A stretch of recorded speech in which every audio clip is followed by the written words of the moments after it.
Hi friends, Shilpa veg recipes ಚಾನಲ್ಗೆ ಸ್ವಾಗತ. ಇವತ್ತು ನಾನು ರುಚಿಕರವಾಗಿರುವಂತಹ ಹಾಗೆ ಆರೋಗ್ಯಕ್ಕೆ ಹಿತಕರವಾಗಿರುವಂತಹ ಹೊನ್ಗೊನೆ ಸೊಪ್ಪನ್ನು ಬಳಸ್ಕೊಂಡು ಹೇಗೆ ಅದರಿಂದ ರುಚಿಯಾಗಿರುವಂತಹ ಬಸ್ಸಾರು ಮಾಡೋದು ಅಂತ ಹೇಳಿ ತೋರಿಸ್ತಾ ಇದ್ದೀನಿ. ನೋಡಿ, ಇದೇ ಹೊನ್ಗೊನೆ ಸೊಪ್ಪು. ಆಲ್ರೆಡಿ ನಾನು ಹೊನ್ಗೊನೆ ಸೊಪ್ಪು ಎಲ್ಲಿ ಸಿಗುತ್ತೆ ಮತ್ತು ಹೇಗೆ ಇದನ್ನು ಶುಚಿಗೊಳಿಸೋದು, ಇದರ ಬೆನಿಫಿಟ್ಸ್ ಏನು ಅಂತ ಹೇಳಿ ವಿಡಿಯೋ ಮಾಡಿ ಹಾಕಿದ್ದೀನಿ, ಅದನ್ನು ನೋಡಿ. ಈಗ ಹೊನ್ಗೊನೆ ಸೊಪ್ಪನ್ನ 4ರಿಂದ 5 ಸಲ ನೀರಲ್ಲೇ ತೊಳೆದುಬಿಟ್ಟು ಸಣ್ಣದಾಗಿ ಹೆಚ್ಚಿ ಇಟ್ಕೊಂಡಿದ್ದೀನಿ. ನೆಕ್ಸ್ಟ್ ಈಗ 1 ಕಪ್ನಷ್ಟು ತೊಗರಿಬೇಳೆನ ತೊಗೊಂಡಿದ್ದೀನಿ. ಇದನ್ನು ನೀರಿನಲ್ಲಿ 1 ಸಲ ಅಥವಾ ನೀರು ಹಾಕಿ 2 ಸಲ ವಾಶ್ ಮಾಡಿಕೊಂಡು ಇಟ್ಕೊಳ್ಬೇಕು. ಹೊನ್ಗೊನೆ ಸೊಪ್ಪು ಬಸ್ಸಾರು ಮಾಡೋದಕ್ಕೆ ಕೆಲವರು ತೊಗರಿಬೇಳೆ ಹಾಕ್ತಾರೆ, ಕೆಲವರು ಹಾಕೋದಿಲ್ಲ, ಬರೀ ಹೆಸರು ಕಾಳನ್ನ ಮಾತ್ರ ಹಾಕ್ತಾರೆ. ನಾನಿಲ್ಲಿ 1 ಕಪ್ನಷ್ಟು ತೊಗರಿಬೇಳೆ ತೊಗೊಂಡ್ರೆ 1 ಕಪ್ನಷ್ಟು ಹೆಸರು ಕಾಳನ್ನ ನೆನೆಸಿ ಇಟ್ಕೊಂಡಿದ್ದೀನಿ. ನೆಕ್ಸ್ಟ್ ಈಗ ನೀರು ಹಾಕ್ಕೊಳ್ತಾ ಇದ್ದೀನಿ. ಫಸ್ಟು ಬೇಳೆ ಮತ್ತು ಹೆಸರು ಕಾಳು ಎಲ್ಲ ಬೇಯಿಸ್ಕೊಳ್ಬೇಕು. ಫಸ್ಟು ಬೇಳೆನ ಬೆಂದ ಮೇಲೆ ಆಮೇಲೆ ಹೆಸರು ಕಾಳು ಹಾಕಿ ಬೇಯಿಸ್ಕೊಳ್ಬೇಕು.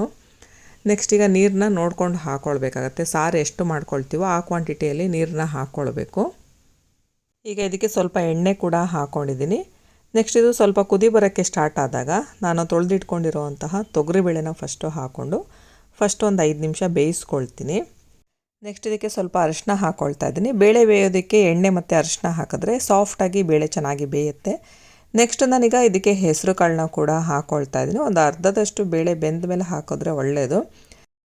ಇದ್ರ ಜೊತೆಗೆ ಒಂದು ಟೊಮೊಟೊನೂ ಕೂಡ ಹಾಕಿ ಬೇಯಿಸ್ಕೊಳ್ತಾ ಇದ್ದೀನಿ. ಟೊಮೊಟೊ ಆಪ್ಷನಲ್, ಕೆಲವರು ಬರೀ ಹುಣಸೆ ರಸದಲ್ಲೇ ಹುಳಿ ಹಾಕ್ಕೋತಾರೆ, ಬಟ್ ಒಂದು ಟೊಮೊಟೊ ಹಾಕೋದ್ರಿಂದ ಟೇಸ್ಟ್ ಚೆನ್ನಾಗಾಗುತ್ತೆ.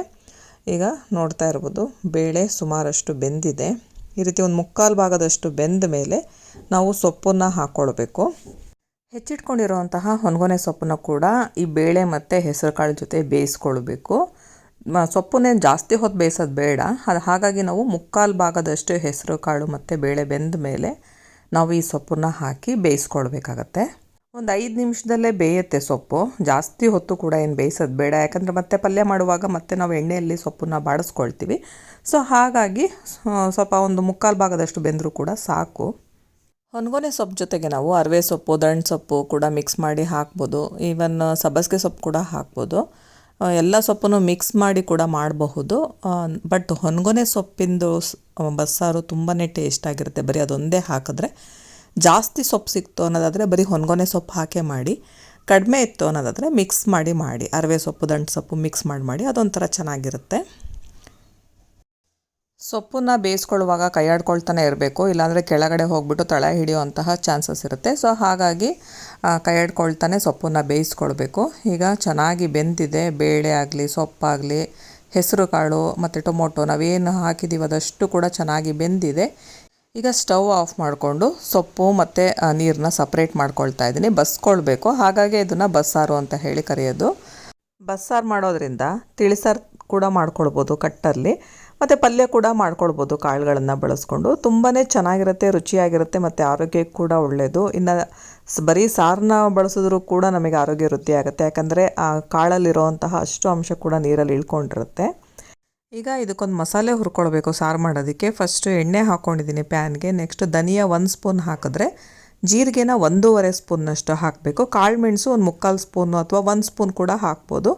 ಕಾಳು ಮೆಣಸು ನಾನಿಲ್ಲಿ 3/4 ಸ್ಪೂನ್ನಷ್ಟು ಹಾಕ್ಕೊಂಡು ಹುರ್ಕೊಳ್ತಾ ಇದ್ದೀನಿ. ಸಣ್ಣ ಉರಿಯಲ್ಲೇ ಹುರ್ಕೊಳ್ಬೇಕು. ಧನಿಯಾ ಆಗಲಿ, ಜೀರಿಗೆ ಆಗಲಿ ಯಾವುದು ಕೂಡ ಒತ್ತಬಾರ್ದು. ಆ ರೀತಿ ಸಣ್ಣ ಉರಿಯಲ್ಲೇ ಹುರ್ಕೊಳ್ಬೇಕಾಗತ್ತೆ. ಇದೇ ಅಳತೆಯಲ್ಲಿ ಹಾಕಿ ಚೆನ್ನಾಗಾಗುತ್ತೆ ಸಾರು ಕೂಡ. ಈಗ ಇದನ್ನು ಬೇರೆ ಒಂದು ತಟ್ಟೆಗೆ ಹಾಕ್ತಾ ಇದ್ದೀನಿ. ನೆಕ್ಸ್ಟ್ ಈಗ ಇದಕ್ಕೆ ಮತ್ತೆ ಸ್ವಲ್ಪ ಎಣ್ಣೆ ಹಾಕ್ಕೊಂಡು ಹೆಚ್ಚಿಟ್ಕೊಂಡಿರುವಂತಹ ಈರುಳ್ಳಿನ ಹಾಕಿ ಎಣ್ಣೆಯಲ್ಲಿ ಹುರ್ಕೊಳ್ಬೇಕು. 1 ಈರುಳ್ಳಿ ತೊಗೊಂಡಿದ್ದೀನಿ ನಾನಿಲ್ಲಿ. ಇದನ್ನು ಸ್ವಲ್ಪ ಹುರ್ಕೊಳ್ಬೇಕು ಎಣ್ಣೆಯಲ್ಲಿ. ನಂತರ ಇದ್ರ ಜೊತೆಗೆ ನಾನು ಹಸಿಮೆಣಸನ್ನ ಕೂಡ ಹಾಕ್ಕೊಳ್ತಾ ಇದ್ದೀನಿ. ನಾನಿಲ್ಲಿ ಹಸಿಮೆಣಸು ಹಾಕಿ ಇವತ್ತು ಬಸ್ಸಾರು ಮಾಡ್ತಾ ಇರೋದು. ಖಾರ ಜಾಸ್ತಿ ಇದೆ, ಹಾಗಾಗಿ ಒಂದು 4 ಮಾತ್ರ ಹಾಕ್ಕೊಳ್ತಾ ಇದ್ದೀನಿ.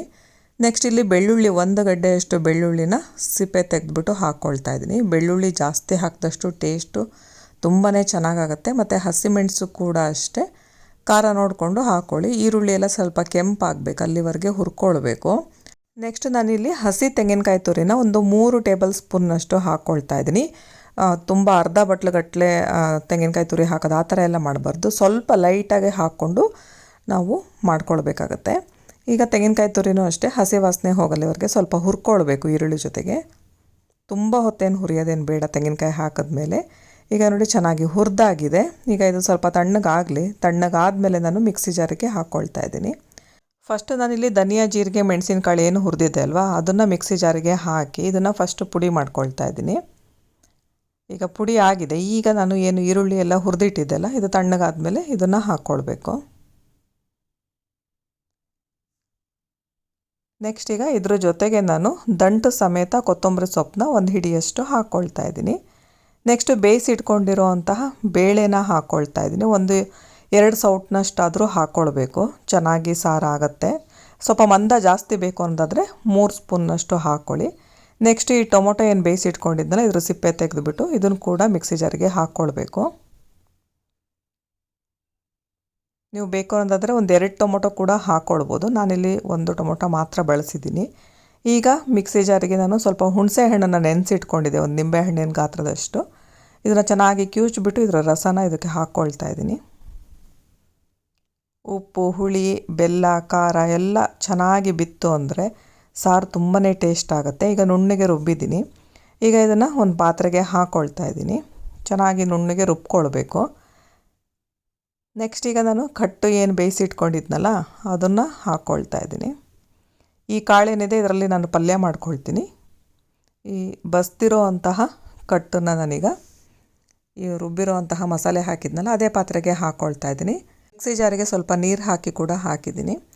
ನೆಕ್ಸ್ಟ್ ಈಗ ಇದಕ್ಕೆ ಉಪ್ಪು ಹಾಕ್ಕೊಳ್ತಾ ಇದ್ದೀನಿ. ನಾನಿಲ್ಲಿ 2 ಸ್ಪೂನ್ನಷ್ಟು ಉಪ್ಪು ಹಾಕ್ಕೊಳ್ತಾ ಇದ್ದೀನಿ. ನೋಡಿಕೊಂಡು ಬೇಕಂದರೆ ಇನ್ನೊಂದು ಸ್ವಲ್ಪ ಹಾಕ್ಕೊಳ್ಬೋದು. ನೆಕ್ಸ್ಟು ಬೆಲ್ಲ ಒಂದು ಸ್ವಲ್ಪ ಹಾಕ್ಕೊಳ್ತಾ ಇದ್ದೀನಿ. ಕೆಲವರು ಬೆಲ್ಲ ಹಾಕ್ತಾರೆ, ಕೆಲವರು ಬೆಲ್ಲ ಹಾಕಲ್ಲ. ಬಟ್ ಬೆಲ್ಲ ಹಾಕೋದ್ರಿಂದ ಟೇಸ್ಟ್ ಚೆನ್ನಾಗಾಗುತ್ತೆ. ತುಂಬ ಕೂಡ ಹಾಕಬಾರ್ದು, ಒಂದು ಸ್ವಲ್ಪ ಬೆಲ್ಲ ಹಾಕಬೇಕಾಗತ್ತೆ. 1 ಅಥವಾ 2 ಸ್ಪೂನ್ನಷ್ಟು ಬೆಲ್ಲ ಹಾಕಿದ್ರೆ ಸಾಕು. ನೆಕ್ಸ್ಟ್ ಇನ್ನೊಂದು ಸ್ವಲ್ಪ ಹುಣಸೆ ರಸ ಇತ್ತು, ಅದನ್ನು ಕೂಡ ಹಾಕ್ಕೊಂಡೆ ನಾನು. ಈಗ ಇದಿಷ್ಟನ್ನು ಹಾಕಿದ್ಮೇಲೆ ಮಿಕ್ಸ್ ಮಾಡಿಕೊಂಡು ಚೆನ್ನಾಗಿ ಕುದಿಯೋದಕ್ಕೆ ಬಿಡಬೇಕಾಗತ್ತೆ. ಸಣ್ಣ ಉರಿಯಲ್ಲೇ ಇಟ್ಬಿಟ್ಟು ಚೆನ್ನಾಗಿ ಕುದಿಸ್ಬೇಕು. ಕುದಿಸಿದಷ್ಟು ಸಾರು ಟೇಸ್ಟ್ ಚೆನ್ನಾಗಾಗುತ್ತೆ. ನಾನೀಗ ಇದನ್ನು ಕುದಿಯೋಕ್ಕೆ ಬಿಡ್ತಾ ಇದ್ದೀನಿ. ಈಗ ನೋಡಿ ಕುದೀತಾ ಇದೆ. ಈಗ ಇದಕ್ಕೊಂದು ಒಗ್ಗರಣೆ ರೆಡಿ ಮಾಡ್ಕೊಳ್ಬೇಕು. ಇದನ್ನು ಇನ್ನೊಂದು ಸ್ವಲ್ಪ ಕುದಿಯೋಕ್ಕೆ ಬಿಟ್ಟು ಈ ಸೈಡ್ ಒಗ್ಗರಣೆ ಕೂಡ ರೆಡಿ ಮಾಡ್ಕೊಳ್ತಾ ಇದ್ದೀನಿ. ಪ್ಯಾನಿಗೆ ನಾನು ಎಣ್ಣೆ ಹಾಕ್ಕೊಳ್ತಾ ಇದ್ದೀನಿ. ಎಣ್ಣೆ ಕಾದ ಮೇಲೆ ಸಾಸಿವೆ ಹಾಕ್ಕೊಳ್ತಾ ಇದ್ದೀನಿ. ಒಂದು ಸ್ವಲ್ಪ ಜೀರಿಗೆ ಕೂಡ ಹಾಕ್ಕೊಳ್ತಾ ಇದ್ದೀನಿ. 7ರಿಂದ 8 ಬೆಳ್ಳುಳ್ಳಿನ ಚೆನ್ನಾಗಿ ಜಜ್ಜಿಬಿಟ್ಟು ಹಾಕ್ಕೊಳ್ತಾ ಇದ್ದೀನಿ. ಬೆಳ್ಳುಳ್ಳಿ ಹಾಕೋದ್ರಿಂದ ಈ ರೀತಿ ಒಗ್ಗರಣೆಗೆ ಫ್ಲೇವರ್ ಕೂಡ ಚೆನ್ನಾಗಿರುತ್ತೆ. ನೆಕ್ಸ್ಟ್ ಕರಿಬೇವು ಮತ್ತು 1 ಒಣಮೆಣಸಿನ್ಕಾಯಿನ ಕಟ್ ಮಾಡಿಬಿಟ್ಟು ಹಾಕಿದ್ದೀನಿ. ಈ ಸೈಡು ಸಾರು ಕೂಡ ಚೆನ್ನಾಗಿ ಕುದೀತಾ ಇದೆ. ಸ್ಟವ್ ಆಫ್ ಮಾಡಿಕೊಂಡು ಒಗ್ಗರಣೆ ಹಾಕಿ ಮುಚ್ಚಿಡ್ತಾ ಇದ್ದೀನಿ. 1-2 ನಿಮಿಷ ಬಿಟ್ಟರೆ ಸಾರು ಫ್ಲೇವರು ಒಗ್ಗರಣೆ ಚೆನ್ನಾಗಿ ಹೀರ್ಕೊಂಡಿರುತ್ತೆ. ಹಾಗಾಗಿ ಒಗ್ಗರಣೆ ಹಾಕಿ ಮುಚ್ಚಿಡಬೇಕು. ನೆಕ್ಸ್ಟ್ ಈಗ ಪಲ್ಯ ಮಾಡೋಣ. ಪಲ್ಯ ಮಾಡೋದಕ್ಕೆ ಬಾಣಲೆಗೆ ನಾನು ಫಸ್ಟು ಎಣ್ಣೆ ಹಾಕ್ಕೊಳ್ತಾ ಇದ್ದೀನಿ. ಎಣ್ಣೆ ಕಾದ್ಮೇಲೆ ಸಾಸಿವೆ ಹಾಕ್ತಾ ಇದ್ದೀನಿ. ಜೊತೆಗೆ ನಾನು ಕಡಲೆಬೇಳೆನ 1-2 ಸ್ಪೂನ್ನಷ್ಟು ಹಾಕ್ಕೊಳ್ತಾ ಇದ್ದೀನಿ. ಒಂದು ಅರ್ಧ ಸ್ಪೂನ್ ಅಥವಾ 3/4 ಸ್ಪೂನ್ನಷ್ಟು ಉದ್ದಿನಬೇಳೆ ಹಾಕ್ಕೊಳ್ಬೇಕು. ಸ್ವಲ್ಪ ಜೀರಿಗೆ ಹಾಕಿಬಿಟ್ಟು ಇದನ್ನು ಕೈ ಆಡ್ಕೊಳ್ತಾ ಇದ್ದೀನಿ. ನೆಕ್ಸ್ಟು ಪಲ್ಯದ ರುಚಿ ಹೆಚ್ಚಾಗೋದಕ್ಕೆ 2ರಿಂದ 3 ಗಡ್ಡೆಯಷ್ಟು ಬೆಳ್ಳುಳ್ಳಿ ಸಿಪ್ಪೆ ತೆಗೆದು ಸಣ್ಣದಾಗಿ ಕಟ್ ಮಾಡಿಕೊಂಡು ಹಾಕ್ಕೊಳ್ತಾ ಇದ್ದೀನಿ. ನೆಕ್ಸ್ಟು ಹಸಿಮೆಣಸನ್ನ ಖಾರ ನೋಡಿಕೊಂಡು ಹಾಕ್ಕೊಳ್ಬೇಕು. ಖಾರ ಜಾಸ್ತಿ ಇದ್ದಷ್ಟು ಟೇಸ್ಟ್ ಚೆನ್ನಾಗಾಗತ್ತೆ.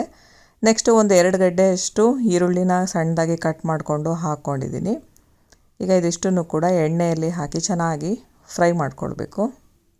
ಈರುಳ್ಳಿ ಸ್ವಲ್ಪ ಕೆಂಪಾಗಬೇಕು, ಅಲ್ಲಿವರೆಗೆ ಹುರ್ಕೊಂಡು ನಂತರ ನಾವು ಬೇಯಿಸಿಟ್ಕೊಂಡಿರೋಂತಹ ಕಾಳೇನಿದೆ ಅದನ್ನು ಹಾಕ್ಕೊಳ್ಬೇಕಾಗತ್ತೆ.